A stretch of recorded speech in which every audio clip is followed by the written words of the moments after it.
All right, guys, it's Ms. Wertz back here reading the book Wonder. Okay, we're on day 3. So if you're following along in the actual book, we are reading pages 31 to 44 today. Otherwise, on the online book that you see on my screen, it's pages 29. Oh no, pages 29 to 39. All right. After this section, you should be able to complete the whole part 1 assignment on August that is posted onto Google Classroom. All right, here we go. The deal. Mom and Mr. Tushman were talking when we got back to the office. Mrs. Garcia was the first to see us come back, and she started smiling her shiny smile as we walked in. So, August, what did you think? Did you like what you saw? She asked. Yes, yeah, I nodded, looking over. Jack, Julian, and Charlotte were standing by the door, not sure where to go or if they were still needed. I wondered what else they'd been told about me before they met me. Did you see the baby chick? Mom asked me. As I shook my head, Julian said, "Are you talking about the baby chicks in science? Those get donated to a farm at the end of every school year." "Oh," said Mom, disappointed. "But they hatch new ones every year in science," Julian added. "So August will be able to see them again in the spring."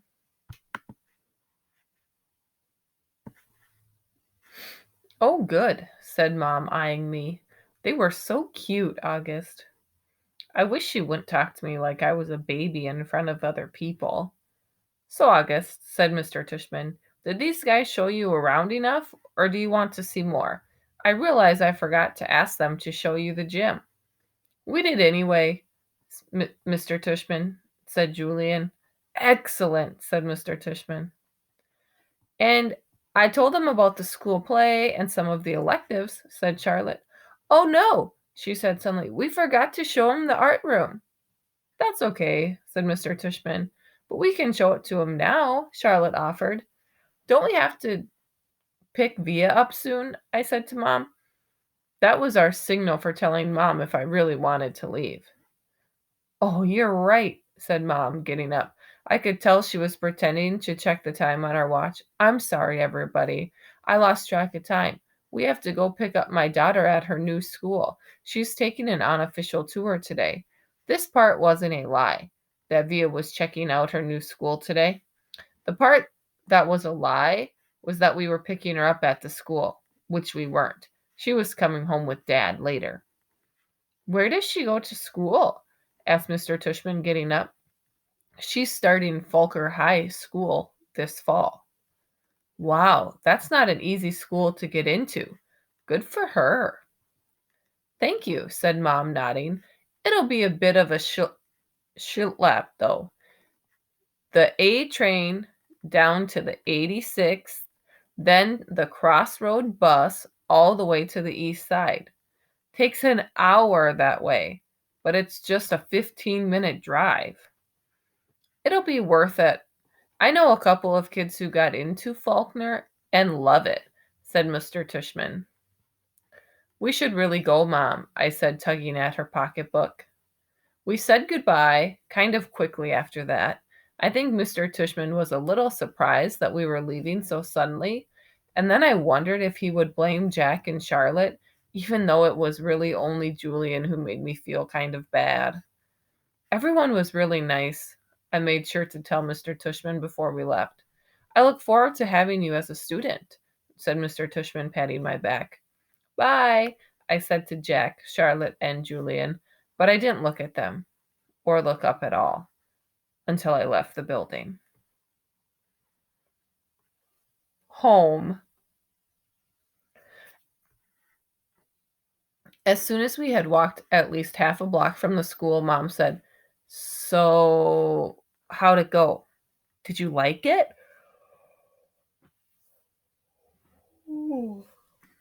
"Not yet, Mom. When we get home," I said. The moment we got inside the house, I ran to my room and threw myself onto my bed. I could tell Mom didn't know what was up, and I guess I really didn't either. I felt very sad and a tiny bit happy at the exact same time, kind of like that laughing, crying feeling all over again. My dog Daisy followed me into the room, jumped on the bed, and started licking me all over my face. "Who's a good girlie?" I said in that dad voice. "Who's a good girly girl?" "Is everything okay, sweetness?" Mom said. She wanted to sit down beside me, but Daisy was hogging the bed. "Excuse me, Daisy." She sat down, nudging Daisy over. "Were those kids not nice to you, Augie?" "Oh, no," I said, only half lying. "They were okay." "Oh, no." "But were they nice?" Mr. Tushman went out of his way to tell me what sweet kids they are. "Uh-huh." I nodded, but I kept looking at Daisy, kissing her on the nose and rubbing her ear until her back leg did that little flea scratch shake. "That boy Julian seemed especially nice," Mom said.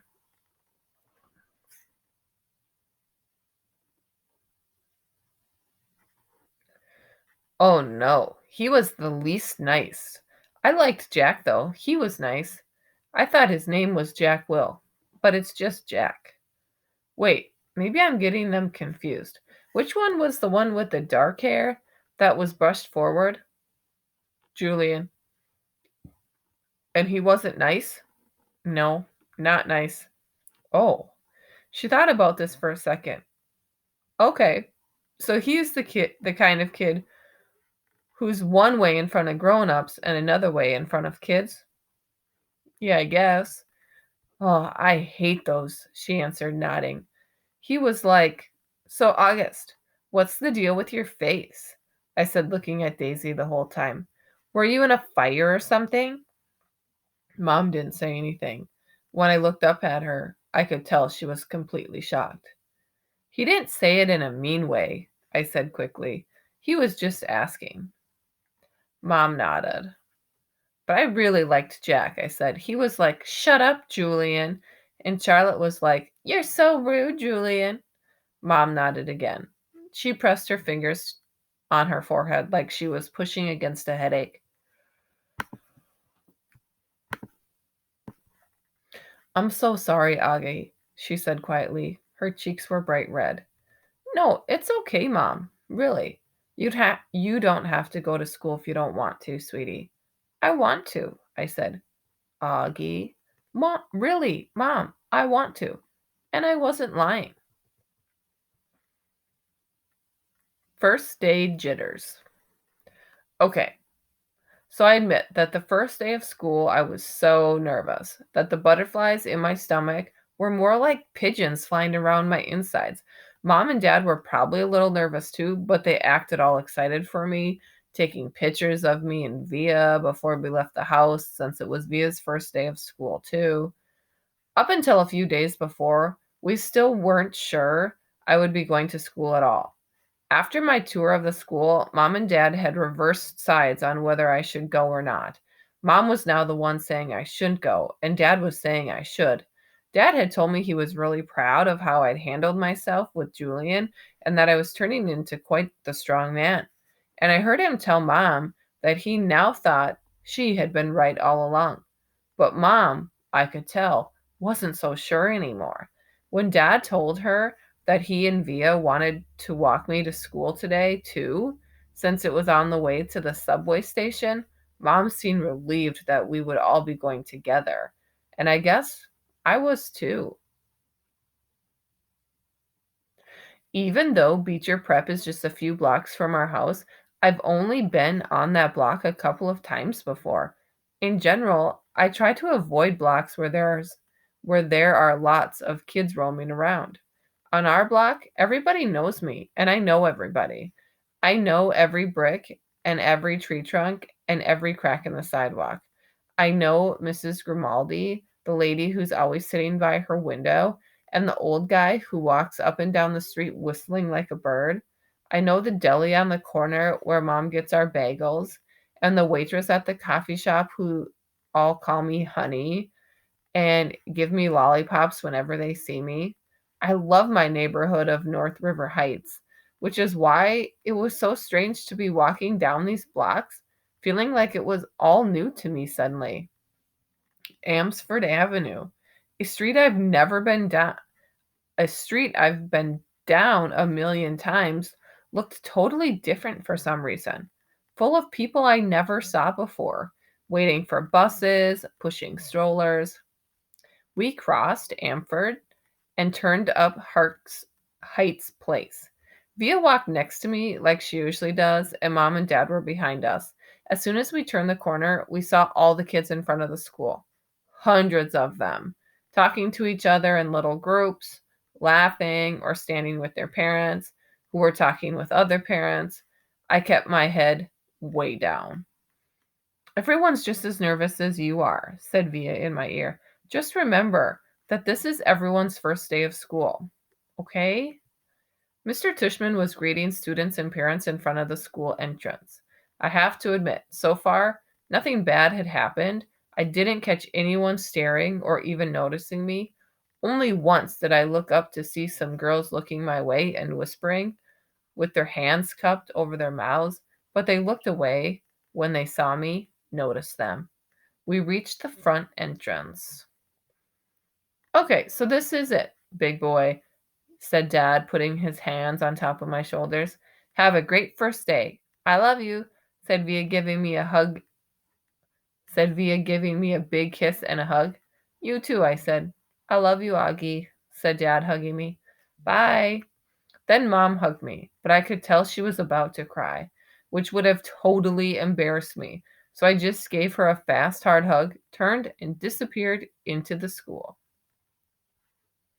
Locks. I went straight to room 301 on the third floor. Now I was glad I'd gone on that little tour because I knew exactly where to go and I didn't have to look up once. I noticed that some kids were definitely staring at me now. I did the thing of pretending not to notice.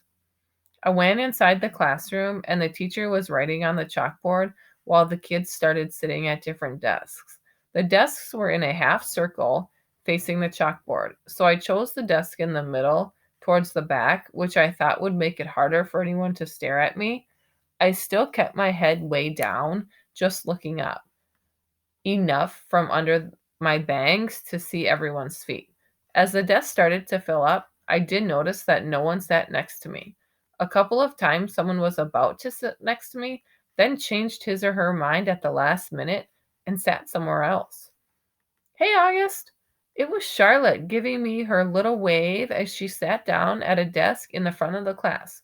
Why anyone would ever choose to sit way up front in class, I don't know. Hey, I said, nodding hello.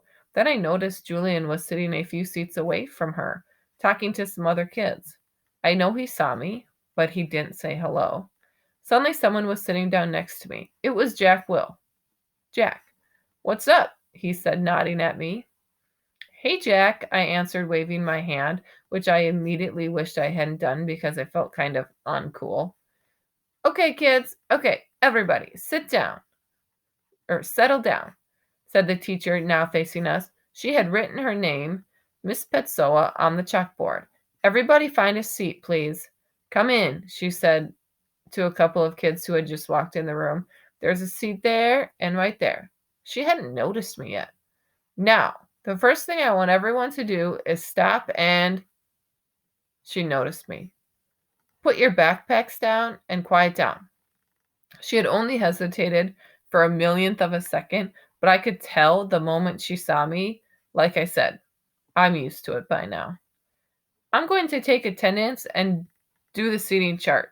She continued, sitting on the edge of her desk, next to where 3 neat rows of accordion folders, where when I call your name, come up and I'll hand you a folder with your name on it. It contains your class schedule and your combination lock, which you should not try to open until I tell you to. Your locker number is written on the class schedule. Be forewarned, that some lockers are not right outside this class, but down the hall. And before anyone even thinks of asking, no, you cannot switch lockers and you cannot switch locks. Then, if there's time at the end of this class period, we're all going to get to know each other a little better. Okay? Okay. She picked up the clipboard on her desk and started reading the names out loud. Okay, so Julian Albans, she said, looking up. Julian raised his hand and said, here, at the same time. Hi, Julian, she said, making a note on her seating chart. She picked up the very first folder and held it out toward him. Come pick it up, she said, kind of no nonsense. He got up and took it from her.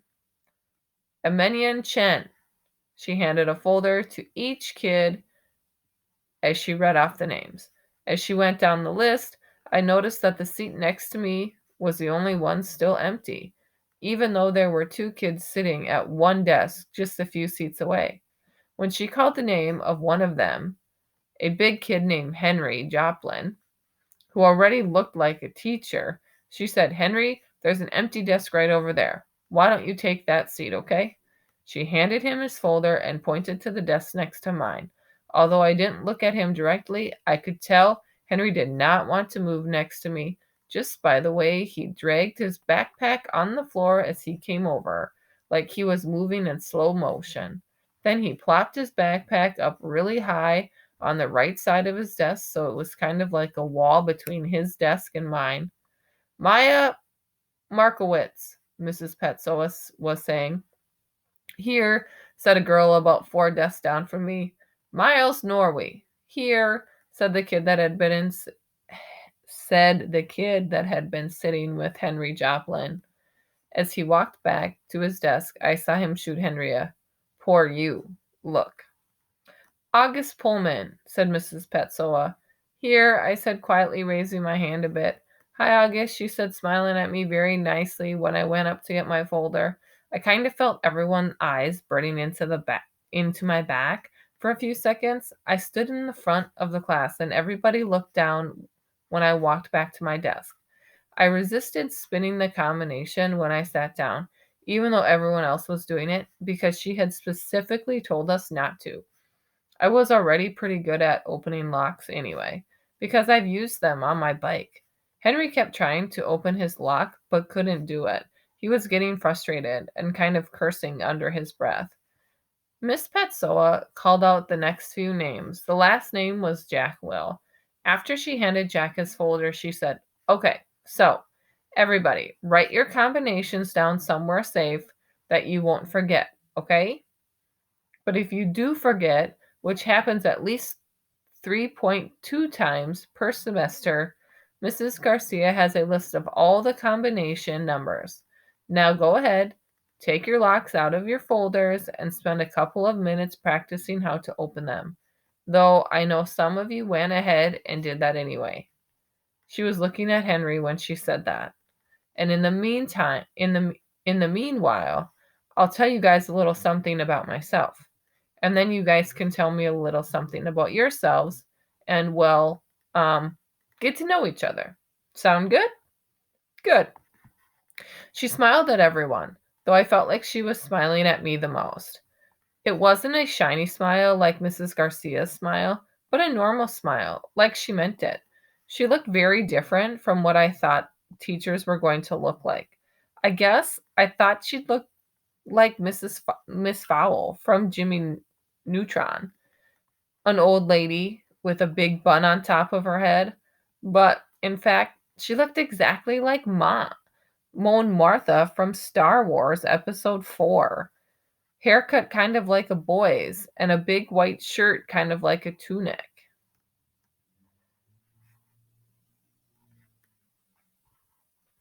She turned around and started writing on the chalkboard. Henry still couldn't get his lock open, and I was getting more and more frustrated, and he was getting more and more frustrated every time someone else popped one open. He got really annoyed when I was able to open mine on the first try. The funny thing is, if he hadn't put the backpack between us, I most definitely would have offered to help him. Around the room. Miss Petsoa told us a little about who she was. It was boring stuff about where she originally came from and how she was always wanted to teach, and she left her job at Wall Street about 6 years ago to pursue her dream and teach students. She ended up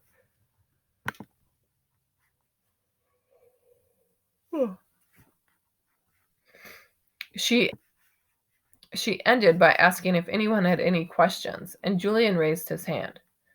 Yes, she looked down at the list to remember his name. Julian? That's cool how you're pursuing your dream, he said. Thank you. You're welcome. He smiled proudly. Okay, so why don't you tell us a little bit about yourself, Julian? Actually, here's what I want everyone to do. Think of 2 things you want other people to know about you. Actually, wait a minute. How many of you came from the Beecher Lower School? About half the kids raised their hand. Okay, so a few of you already know each other, but the rest of you, I guess, are new to the school, right? Okay, so everyone think of 2 things you want other people to know about you. And if you know some of the other kids, try to think of things they don't already know about you. Okay? Okay, so let's start with Julian and we'll go around the room. Julian scrunched up his face and started tapping his forehead like he was thinking really hard. Okay, whenever you're ready, Miss Petzoa said. Okay, so number 1 is that do me a favor and start with your names, okay? Miss Petzoa interrupted. It'll help me remember everyone. Oh, okay. So my name is Julian, and the number 1 thing I'd like to tell everyone about myself is that I just got Battleground Mystic for my Wii, and it's totally awesome. And the number 2 thing is that we got a ping pong table this summer. Very nice. I love ping pong, said Miss Petzoa. Does anyone have any questions for Julian? Is Battleground Mystic multiplayer or one player? Said the kid named Miles. Not those kind of questions, guys, said Miss Petzoa. Okay, so how about you? She pointed to Charlotte, probably because her desk was closest to the front. Oh, sure. Charlotte didn't hesitate even for a second, like she knew exactly what she wanted to say. My name is Charlotte. I have 2 sisters, and we just got a new puppy named Suki in July. We got her from an animal shelter, and she's so cute. That's great, Charlotte. Thank you, said Miss Petzoa. Okay, then who's next? Lamb to the slaughter. Like a lamb to the slaughter. Something that you say about someone who goes somewhere calmly, not knowing that something unpleasant is going to happen to them. I Googled it last night. That's what I was thinking when Miss Petzoa called my name and suddenly it was my turn to talk. My name is August, I said, and yeah, I kind of mumbled it. What? Said someone. Can you speak up, honey? Said Miss Petzoa. My name is August, I said louder, forcing myself to look up. I have a sister named Via and a dog named Daisy, and that's it. Wonderful, said Miss Petzoa. Anyone have any questions for August? No one said anything. Okay, you're next, said Miss Petzoa to Jack. Wait, I have a question for August, said Julian, raising his hand. Why do you have that tiny braid in the back of your hair? Is that like a podwad thing? Yeah, I shrugged, nodded. What's a podwa thing? Said Miss Petzola, smiling at me. It's from the Star Wars, Julian answered. A Pangwang is a Jedi apprentice. Side note, sorry if I'm pronouncing those wrong. I've never watched Star Wars in my life. Oh, interesting, answered Miss Petzola, looking at me. So you are into Star Wars, August? I guess, I nodded, not looking up because what I really wanted was just to slide under the desk. Who's your favorite character? Julian asked. I started thinking maybe I wasn't so bad. Jango Fett? What about Darth Sidious? He said, do you like him? Okay, guys, can you talk about Star Wars stuff at recess? Said Miss Petzoa cheerfully. But let's keep going. We haven't heard from you yet, she said to Jack. Now it was Jack's turn to talk, but I admit I didn't hear a word he said. Maybe no one got the Darth seditious thing, and maybe Julian didn't mean anything at all. But in Star Wars Episode 3, Revenge of the Sith, Darth Sidicious' face gets burned by Sith lightning and becomes totally deformed. His skin gets all shriveled up and his whole face just kind of melts. I peeked at Julian and he was looking at me. Yeah, he knew what he was saying. All right, so that's all we're going to read today. Again, I don't watch Star Wars, so I should have looked up those words, but I didn't. Two options. Reread the chapter again, but make sure you go look at the worksheet, part 1 on August, pages 3 to 44. See how many questions you can answer, and we're going to go over that worksheet together on Monday. Okay? See you guys later. Have a good weekend.